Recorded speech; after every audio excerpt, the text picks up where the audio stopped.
Sasa kwa kuwa pengine kuna eneo moja hatujalifanya vizuri kama serikali, kutokutambua kazi hii kubwa ambayo Watanzania kwa kupitia kodi zao wamefanya. Huwa tukipokea msaada hata wa choo tu, tukijengewa choo, tunalikuta bango kubwa kwamba choo hiki kimejengwa kwa hisani ya watu wa.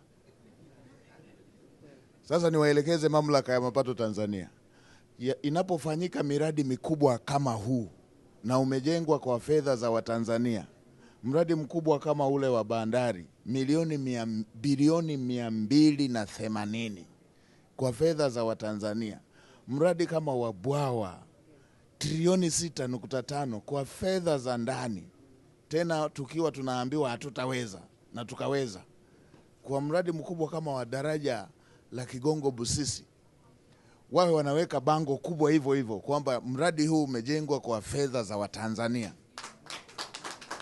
Wao waipitie miradi yote hii ambayo ilishajengwa na nyingine itakayojengwa.